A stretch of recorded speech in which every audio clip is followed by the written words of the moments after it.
అసలు ఎవరు నువ్వు ఏందని అడిగి కనుక్కొని, ఓమ్మ నీ వాళ్ళే వచ్చిందిరయ్యా ఉగ్రతనంగానే నన్ను తీసి సముద్రంలో వేయన్నాడు. వాళ్ళేం భయపడుతున్నారు, ఇంతే జరిగి ఉంటేనే ఇంత జరిగితే బయట అయితే ఇంకేంది పరిస్థితి, ఏం కాదు నన్ను వేయన్నాడు. తప్పంత నాదేని ఒప్పుకుండే యథార్థంగా.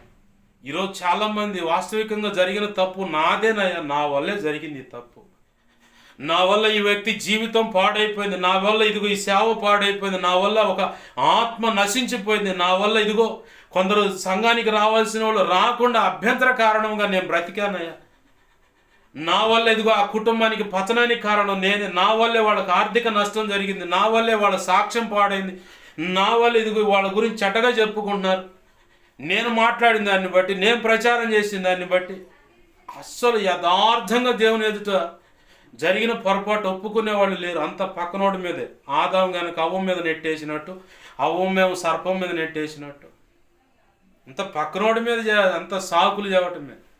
సేవలైనా సరే, అయ్యా ఇది తప్పు, ఇది కరెక్ట్గా లేదు, ఇది కరెక్ట్ కాదంటే నాకు చెబుతావు అని చెప్పని బిర్రుగా బిగుసుకోవటం. ఉన్నది ఉన్నట్టు తప్పు జరిగింది, సరి చేసుకుంటున్నాను, సత్యం ఏంటో తెలుసుకున్నాను, ఇక ఎప్పుడు అలాంటి పొరపాటు చేయనని చెప్పని యథార్థ హృదయం ఒప్పుకునేవాళ్ళు ఈరోజు కరువైపోయారు. అలా ఒప్పుకుంటే పరువు తక్కువని, అలా ఒప్పుకుంటే జనం దూరం వచ్చారని, అలా ఒప్పుకుంటే సంఘం ఖాళీ అయిద్దని. సరే, ఈరోజు ఎంత మభ్యపెట్టి ఎంతమందిని ఏ రీతిగా కవర్ చేసుకుంటే రావచ్చు, బాగుంది.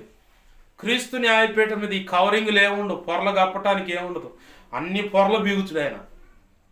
నువ్వు కప్పుకొని కవర్ చేసుకుంటూ చెప్పుకున్న మాటలన్నీ పక్కన బీకి కోటాను కోట్ల దేవుని పిల్లలు ఎదుట పెద్ద డిస్ప్లే ముందు నీ పరువు నిలువునా పోద్ది అనమాట.